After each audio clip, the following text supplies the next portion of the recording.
जय हिंद। आज की कड़ी में अगला अध्याय पॉलिटी यानी राजनीति शास्त्र का, जो कि नागरिकता से संबंधित है, जिसे भाग 2 और यह अनुच्छेद 5 से 11 तक है। और इसमें जो प्रश्न है आपसे पूछे जाने वाला है कि पहला नागरिक कानून किस अधिनियम द्वारा बनाया गया था। पहला नागरिकता कानून था। ठीक है, तो आइए शुरू करते हैं बिना देरी किए। तो ये रहा, देखिए भाग 2 और अनुच्छेद 5 में सबसे पहला अनुच्छेद है जो कि नागरिकता से संबंधित है। यहाँ पे आप अगर पढ़ने का प्रयास करें तो यह जो है नागरिकता भाग 2 में शामिल है बिल्कुल। और यह भारत में जितने भी राज्य हैं और राज्य जितने भी उनके क्षेत्र में आते हैं उनके लिए नागरिकता प्रदान करने की व्यवस्था करता है, और नागरिकता की उन्हें प्रमाण भी देता है। तो यहाँ पे एक ही नागरिकता है, यानी राज्य की जो नागरिकता रहेगी, व्यक्ति लिया है तो वही नागरिकता देश के लिए भी होगी, अलग अलग नागरिकता नहीं होगी। तो जबकि अमेरिका में, यूएसए में दोहरी नागरिकता है, यानी वहाँ पर राज्य की नागरिकता अलग है और देश की नागरिकता अलग होती है, तो अलग अलग लेना पड़ता है। तो हमारा जो नागरिकता कहाँ से लिया गया है, तो यह ब्रिटेन से लिया गया है, जो कि जो इकहरी नागरिकता को दर्शाता है। मतलब कि आगे बढ़ें तो भारत के नागरिक बनने के लिए संविधान में कुछ मानदंड हैं, उन्हें पूरा करना होता है। तो पहला है, यहाँ पे देखिए बताया गया है कि अगर कोई भारत के क्षेत्र में पैदा हुआ है व्यक्ति, जिसके माता पिता में से कोई भारत में पैदा हुआ था, ठीक है, जो संविधान के ठीक पहले कम से कम 5 साल तक भारत के क्षेत्र में मामूली रूप से निवासी रहा हो, वह भारत का नागरिक होगा। समझे? तो जो भी व्यक्ति भारत में, जब भारत जो है संविधान के प्रारंभ होने से ठीक पहले या 5 साल तक उसके मतलब कि भारत में रहा हो, तो भारत का निवासी रहेगा, चाहे वह कहीं का हो, पाकिस्तान में रहा हो तो भी भारत का वह नागरिक माना जाएगा। और अनुच्छेद 11 में बताया गया कि भारत की जो संसद का कानून है वह नागरिकता को जो अधिकार है उसे विनियमित यानी उसे संशोधित करने का भी यहाँ पे मतलब कि व्यवस्था करी गई है। और इसी के अंतर्गत यानी अनुच्छेद 11 के अंतर्गत ही भारतीय संसद ने नागरिकता अधिनियम 1955 लागू किया, अधिनियम लाया। और थंबनेल में जो प्रश्न था उसका आंसर यहाँ है। प्रथम नागरिकता जो अधिनियम लाया गया 1955 में, यह जो है नागरिकों के लिए है और अनुच्छेद 11 से संबंधित है। ठीक है, आइए आगे। तो आगे बढ़ते हैं। तो यहाँ पे 5 में नागरिकता के बारे में वर्णन वगैरह किया गया है। तो यहाँ पे देखेंगे कि नागरिकता के बारे में जो बहस हो रही थी वह 1949 में बहस हो रही थी। इसमें कई लोग थे जो कि अलग अलग तरह से अपने लिए विशिष्ट प्रावधान शामिल करने की मांग कर रहे थे। इसमें जो हिंदू और सिख थे उन्होंने कहा कि जो भी किसी अन्य राज्य का नागरिक नहीं है, ठीक है, तो मतलब हिंदू और सिखों के लिए बात हुई कि कोई कहीं का नागरिक हो या ना हो, चाहे वह कहीं भी रहता हो, विदेश में चाहे कहीं भी, भारतीय नागरिकता का हकदार होना चाहिए। मतलब कि वह चाहे विदेश में रहता हो, चाहे ब्रिटेन में रहता हो, चाहे वह अमेरिका में, अफ्रीका में कहीं रहता हो, वह भारत का नागरिक हमेशा रहेगा, ऑलरेडी रहेगा। कुछ लोगों ने ऐसा कहा, लेकिन यह कुछ ही लोगों के लिए, कुछ धर्मों के लिए ही बात हुई थी। और इसको खंडन करने के लिए जो है कई जो है उसके खिलाफ दृढ़ता से आग्रह भी किया गया है कि नहीं, इसे ऐसा किया जाना चाहिए। लेकिन नियम जो कुछ थे कि जैसे न्याय और समानता को यह बराबरी से नहीं पढ़ता है, नहीं समझता है, इसलिए यह जो है शर्त जो है क्या है, नामंजूर कर दी गई और ऐसा नहीं किया जा सकता। और ऐसी बहस जो है चल रही थी संसद भवन में जब संविधान का निर्माण किया जा रहा था। तो अन्य ने कहा कि नहीं, दोहरी नागरिकता हमारे यहाँ होनी चाहिए, और कई लोग जो है इससे उत्सुक थे।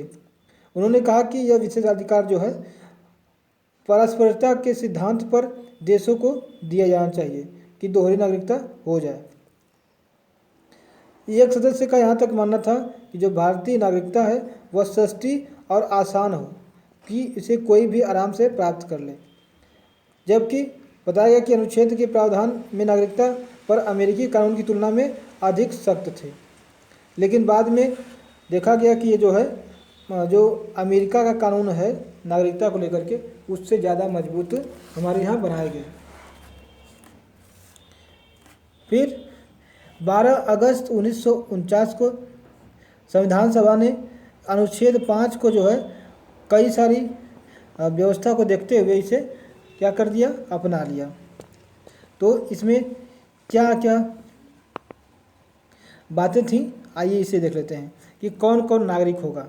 उस समय के हिसाब से बताया गया कि इस संविधान के प्रारंभ में प्रत्येक व्यक्ति जिसका अधिवास भारत के क्षेत्र में हो, जैसे कि जो भारत के क्षेत्र में पैदा हुआ हो, जो भारत में पैदा हुआ हो, जिसके माता पिता कोई एक भारत के क्षेत्र में पैदा हुआ हो, ठीक है, माता पिता में से कोई एक पैदा हुआ हो, ठीक है,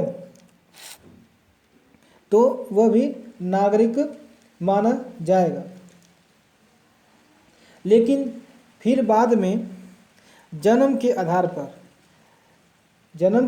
पर नागरिकता अधिनियम लाए गए। इसे 1986 में बताया गया कि माता और पिता में से कोई एक जो है भारतीय होना चाहिए। मान लीजिए बच्चे का जन्म भारत में हो रहा है, ठीक है, लेकिन उसमें से 1986 में लाया गया कि कम से कम एक माता या पिता यानी फादर या मदर में से कोई एक जो है भारत का नागरिक होना चाहिए। और यही 2003 में ला दिया गया कि नहीं, दोनों माता और पिता दोनों भारत अगर नागरिक हैं भारत के, तो उनका बच्चा भी नागरिक होगा। अब दोनों को वायलेट कर दिया गया, ठीक है। तो अब केवल बस भारत के क्षेत्र में पैदा होने से काम नहीं चलेगा। अगला है कि जो ऐसे प्रारंभ से ठीक पहले, मतलब कि स्वतंत्रता से पहले भारत में कम से कम 5 साल तक सामान्य रूप से भारत का निवासी रहा हो, वह भी भारत का नागरिक माना जाएगा। तो इसमें वंश के आधार पर भी कुछ बातें हुई कि वंश के आधार पर भी नागरिक व्यक्ति रहेगा। तो 1992 में कहा गया कि अगर वंश के हिसाब से अगर माता या पिता कोई भी माता या पिता में से कोई भी भारत का अगर नागरिक है, ठीक है, और वह कहीं भी रहता है, तो वह भारत की नागरिकता प्राप्त कर लेगा। वह भारत की नागरिकता या भारत का नागरिक माना जाएगा। जैसे में सानिया मिर्जा ने शादी की है पाकिस्तान के किसी लड़के से, तो पाकिस्तान की उन्होंने सदस्यता नहीं ली, नागरिक नहीं बनी, बल्कि वह भारत की ही नागरिक हैं, जबकि जो उनका पति है वो पाकिस्तान का नागरिक है। तो अब इनका जो बेटा होता है वह भारत का नागरिक बन सकता है, क्योंकि वंश के आधार पर वह पूरी तरह से वैलिड है, ठीक है। और भी कई चीज़ें हैं, जैसे पंजीकरण के आधार पर भी नागरिकता प्राप्त कर सकते हैं, देशीकरण के आधार पर नागरिकता प्राप्त कर सकते हैं, और कोई भूमि अर्जित की जाती है बाहर से तो उसके लिए भी प्रावधान बनाए गए हैं, ठीक है। तो आइए आगे बढ़ते हैं और देखते हैं कि कौन कौन से नागरिकता के और भी प्रावधान हैं। अब देखिए छठा छठा भी इसी तरह से भारत पाकिस्तान से जो लोग भारत आए उनके लिए बताया गया है कि वे जो है भारत के नागरिक कब होंगे कब नहीं होंगे। तो इसके मुताबिक बताया गया कि 19 जुलाई 1949 से पहले जो लोग भारत आए, 19 जुलाई 1949 से पहले जो लोग भारत आए या अपने माता पिता या दादी में से किसी का जन्म भारत में होने पर स्वतः भारतीय नागरिक बन जाएंगे। जबकि यह सब काम खत्म हो गया है, क्योंकि ये जो है 1949 से पहले की बात है। तो जो भी पहले आए होंगे अब तो धीरे धीरे बहुत समय हो गया, अब वो भारत के नागरिक हो गए हैं। तो इसमें जो पाकिस्तान से आए भारत उनके लिए प्रावधान है कि वह कैसे बनेंगे नागरिक। तो 1949 से अगर पहले आए हों और उनके दादा दादी भारत में अगर जन्म लिए हों तो वह नागरिक हैं। तो इसके लिए भी बड़ी सारी बहस हुई इसको लेकर के, और इस पर मसौदा भी तैयार किया गया 1948 में ही। और इसके पहले खंड में बताया गया कि नागरिक अशांति के कारण ऐसी गड़बड़ी की आशंका के कारण जोड़ने का प्रस्ताव रखा गया कि जो भी लोग हैं उनको एक अच्छे तरीके से अगर भारत का नागरिक बनना चाहते हैं और विश्वास रखते हैं तो उन्हें भी भारत में शामिल, या उन्हें भी जो पाकिस्तान चले गए हैं और वह वापस आना चाहते हैं तो उनके लिए भी प्रावधान बनाने का यहाँ पे प्रयास किया गया। और यहाँ पे वंश को सही साबित करने के लिए साक्ष्य प्रदान करना जो है यहाँ पे अनिवार्य चाहते थे कि नहीं, आपको साक्ष्य देना पड़ेगा कि आपका दादा दादी या माता पिता कोई भी यहाँ पे जन्म लिया था, पैदा हुआ था। तो अब यह इतना आसान तो था नहीं कि कोई भी अपना प्रमाण पत्र लेके आए, कोई पढ़ा लिखा रहेगा तब ना, या उसमें जन्म प्रमाण पत्र बनता नहीं था। तो इस तरह से बड़ी समस्याएं उस समय उत्पन्न हो रही थी। तो उन्होंने तर्क दिया, क्या दिया कि भारतीय नागरिकता को एक महान विशेषाधिकार का मामला माना जाना चाहिए, न कि सस्ता और आसान मामला। यह इतना आसान नहीं है, नहीं तो बहुत से लोग भारत में नागरिक बन जाएंगे, जाके पाकिस्तान में रहेंगे। तो फिर बाद में जो है इसको राष्ट्रीय कानून कोड के रूप में स्थापित किया गया, और फिर बाद में इसी आधार पर जो है इसे 12 अगस्त 1949 को इसे अपना भी लिया गया। तो इसमें अनुच्छेद में क्या क्या बातें हैं कि ए में बताया गया कि माता पिता या दादा दादी भारत में अगर जन्म लिए हैं 1935 मूल अधिनियम के परिभाषित करता हुआ है वह, तो वह भारत का नागरिक हो जाएगा। और 1948 या 19वें दिन से पहले प्रवास कर वह भारत में आ गया हो तो वह भी भारत का नागरिक माना जाएगा। मतलब भारत में कोई भी जन्मा हो वंश के आधार पर, ने बताया कि वंश के आधार पर माता या पिता कोई भी भारत का निवासी है तो वह भारत में क्या करेगा, नागरिक बन जाएगा। और जो भी 1948 से पहले भारत में आ गए हैं वह वैसे ही भारत के नागरिक माने जाएंगे, उन्हें कोई भी प्रमाण पत्र दिखाने की ज़रूरत नहीं है। और इसके अलावा भी कि अगर कोई व्यक्ति तब तक पंजीकृत नहीं किया जाएगा जब तक वह अपने आवेदन को तारीख से ठीक पहले कम से कम 6 महीने तक भारत में निवासी न रहा हो। यहाँ तक भी कहा गया कि उसे भारत का नागरिक बनने के लिए उसे पहले पंजीकरण कराना पड़ेगा, और पंजीकरण कराने के लिए उसे 6 माह तक भारत में रहना होगा, उसके बाद वह जो पंजीकरण करा पाएगा। आगे बढ़ते हैं और अगला जो अनुच्छेद है 7, हमने 5 पढ़ लिया, 6 पढ़ लिया और अनुच्छेद 7 की तरफ बढ़ रहे हैं। और इसमें पाकिस्तान को कुछ लोग क्या थे कि चले गए थे पाकिस्तान, लेकिन बाद में उन्हें लगा कि हमें भारत आना चाहिए, तो उनके लिए यह प्रावधान बनाए गए। जो पाकिस्तान से भारत में थे उन्हें लगा कि नहीं पाकिस्तान चल जाए, पाकिस्तान बढ़िया है, लेकिन बाद में उन लोगों को लगा कि नहीं पाकिस्तान हमारे लिए सेफ नहीं है, वह फिर भारत आना चाहते थे। तो उनके लिए नागरिकता के कुछ प्रावधान किए गए, और 1 जनवरी 1950 के बाद ऐसी स्थिति पैदा बनी कि अगर 1950 के बाद पैदा हुआ कोई भी व्यक्ति अगर भारत में पैदा हुआ है तो वह भारत का नागरिक माना जाएगा। अनुच्छेद किससे, तो 7 से।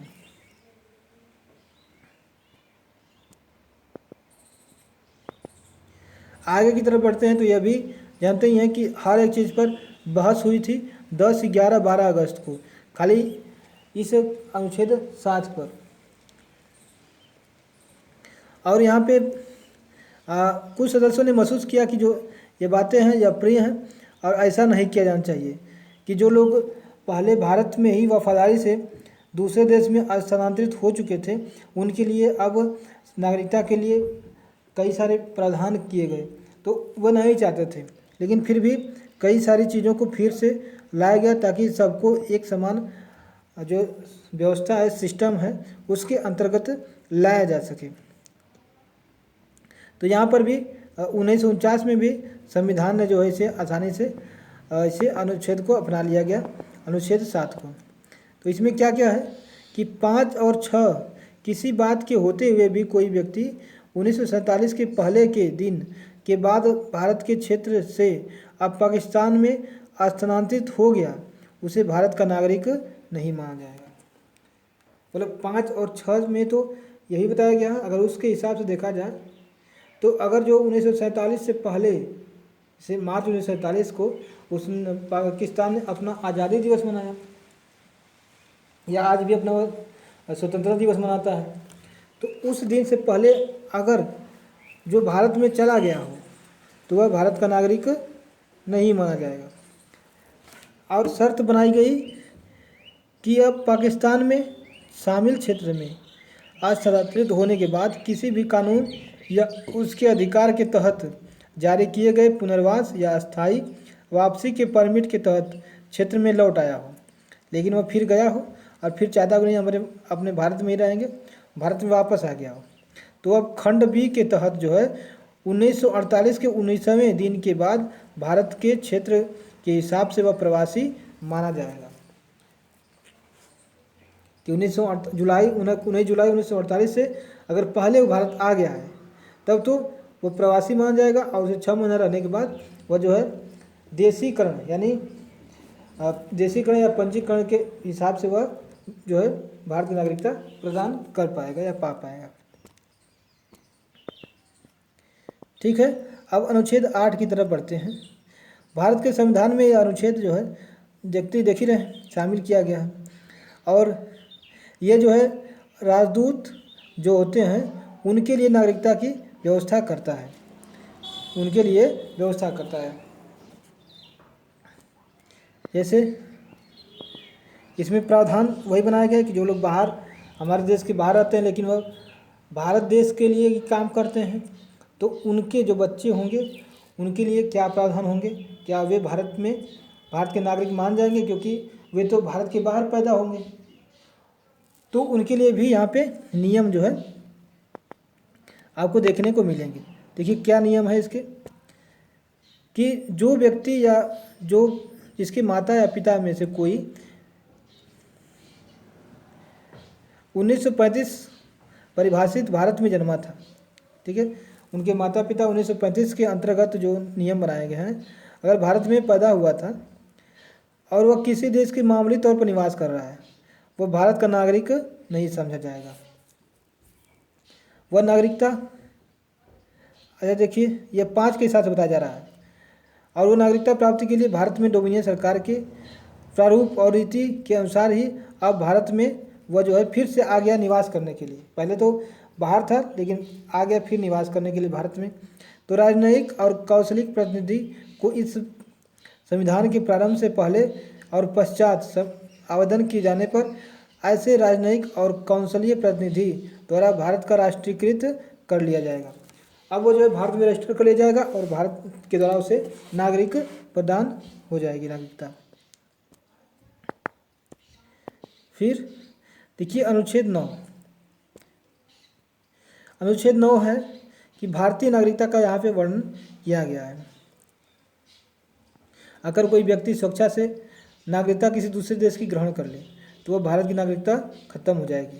तो 9 क्या कहता है कि भारत जो नागरिकता कैसे उसकी खत्म होगी। अब वह अनुच्छेद 5 का लाभ नहीं उठा सकता। अनुच्छेद में जो लाभ है कि भारत का नागरिक होगा तो वह अब लाभ उसको नहीं मिलेगा क्योंकि भारत में दोहरी नागरिकता की तो व्यवस्था है नहीं, यदि विदेशी राज्य की नागरिकता स्वेच्छा से अर्जित करने का अर्थ है कि 26 जनवरी 1950 की पूर्व विदेशी नागरिकता अर्जित करना अर्थात संविधान लागू होने के पहले विदेशी नागरिकता को अर्जित कर लेना जो है इसके संबंधित है। ठीक है, तो इसके आधार पर देखा जाए कि जो, चलिए आगे बढ़ते हैं।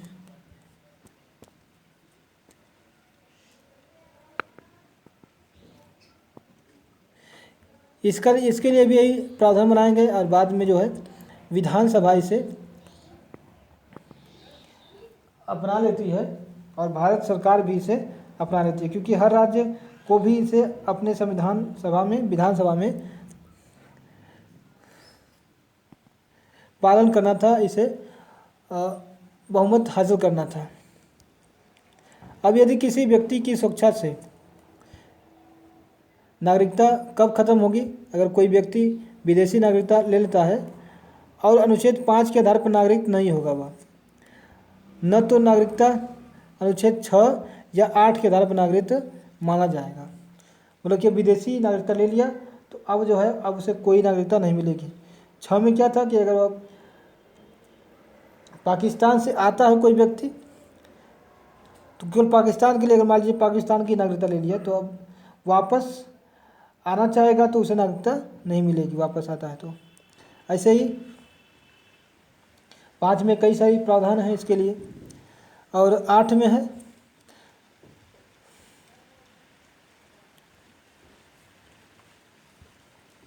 तो इस तरह से 8 के आधार पर भी नागरिक उसे नहीं समझा जाएगा। अब देखिए 10वां अनुच्छेद भी इसी तरह है और इसमें जो बातें हैं और इसके में क्या प्रावधान है कि प्रत्येक व्यक्ति जो इस भाग के पुरोगामी उपबंधों में किसी के अधीन अगर भारत का नागरिक है तो वह ऐसी विधि उपबंधों के अधीन रहते हुए जो शांति द्वारा बनाई गई जाए वह नागरिक बना रहेगा। जैसे बताया गया है कि अगर वो व्यक्ति नागरिक है पहले से किसी भी तरह से या जितने भी प्रावधान 5 से लेकर के 9 तक बताए गए हैं उसमें वह आता है, उससे संबंधित है तो वह नागरिक रहेगा। और सांसद अगर कोई भी नियम बनाता है तो उसकी नागरिकता को कोई आसानी से नहीं छीन पाएगा। अब इसी तरह अगला जो 11वां है इसमें चेंजेस करने की बात की गई है कि समय समय पर जो है इसमें संशोधन भी किए जाएंगे और साथ में अगर कोई व्यक्ति गलत तरीके से नागरिकता प्राप्त किया है तो उसकी समाप्ति भी यहाँ पे कर दी जाएगी और संसद की शक्ति का अल्पीकरण नहीं करेगी। मतलब कि संसद ने जो भी नियम बना दिया है उसका यह कमी नहीं करेगी, चाहे वह विधानसभा बनाए या उसको फिर से संशोधित करे। तो इस तरीके से जब आगे बढ़ते हैं तो इसमें नागरिकता के और भी कुछ नियम हैं। ऐसे हमने बताया कि नागरिकता के नियम तो कुछ जन्म के आधार पर है, कुछ वंश के आधार पर ही है। जन्म के आधार पर हमें बताया कि 1886 के तहत माता या पिता भारत का नागरिक हों तो उससे जन्म के आधार पर अब उनका जन्म कहीं भी होता है तो वह भारत के नागरिक माने जाएंगे। वंश अगर चल रहा है उनका और 1992 के हिसाब से अगर माता या पिता कोई भी भारत का वंशी है तो वह भारत में कहीं भी रह रहा हो विदेश में तो वही भारत का नागरिक हो जाएगा। और वंश के आधार पर बाद में जो कि पिता को निर्धारित कर दिया गया 1992 में पिता को भी निर्धारित कर दिया गया कि अगर पिता अगर नागरिक रहता है तो ही उसे नागरिकता प्राप्त होगी। पंजीकरण की बात करें तो पंजीकरण के आधार पर भी नागरिकता प्रदान की जा सकती है। तो 7 साल बाद रहने के बाद वो जो पंजीकरण के फार्म भरेंगे और उन्हें नागरिकता प्रदान की जाएगी। ऐसे ही देशीकरण की बात किया जाए तो 10 साल तक भारत में रहेगा और भारतीय कोई भाषा अगर जानेगा तो वह देशीकरण के नाम से या देशीकरण के नियम से वह भारत का नागरिक माना जाएगा। अगर कोई क्षेत्र भारत में शामिल कर लिया जाता है तो वह उसी दिन से भारत का नागरिक हो जाएगा, जैसे सिक्किम है। और आगे की तरफ बढ़ें तो समय के साथ साथ कुछ समस्याएं या कुछ दिक्कतें या कुछ सुविधाएं जो है हमें अपने ही देश के लोगों के लिए देनी पड़ी, जो विदेश चले गए थे, और वे भारत के लिए सदैव पैसे को भेजा करते थे। इससे भारत की अर्थव्यवस्था मजबूत होती थी। तो उसमें कुछ होते थे NRI, या नॉन रेसिडेंट इंडियन। वह भारत तो नहीं रहते थे और भारत की नागरिकता भी नहीं थी उनके पास, लेकिन वह भारत जरूर आते थे, और भारत आते थे तो और भारत खूब पैसा भेजते थे अपने परिवार के लिए भी, तो उन्हें NRI कहा गया। तो इनके पैसे पर बाद में देखा गया कि टैक्स फ्री कर दिया गया। अब भारत में कभी पैसा भेजेंगे अपने देश के लिए या अपने परिवारजनों के लिए, तो उन पर टैक्स नहीं लगाया जाएगा। तो NRI के लिए यह व्यवस्था की गई। एक अगला आया POI, यानी person of the Indian origin. अगर कोई भारतीय व्यक्ति है, कोई भारतीय व्यक्ति है जो भारत में जन्मा हो कभी भी, या उसके माता पिता रहे हों भारत का, और बाद में उनके माता पिता जाके बस गए हों किसी दूसरे देश में, जैसे ऋषि सुनक जो ब्रिटेन के प्रधानमंत्री हैं, राष्ट्र प्रधानमंत्री हैं, ठीक है। तो वे अब भारत में जो है वह POI के तहत आएंगे। अब वह POI के तहत आएंगे और उनके लिए भी कई सारी प्रावधान किए गए हैं कि वह भारत में बिना वीज़ा के आ सकते हैं, उन्हें वीज़ा की ज़रूरत नहीं पड़ेगी। ऐसे ही OCI भी लाया गया। OCI का क्या था? Overseas of India. ये 2005 में लाया गया।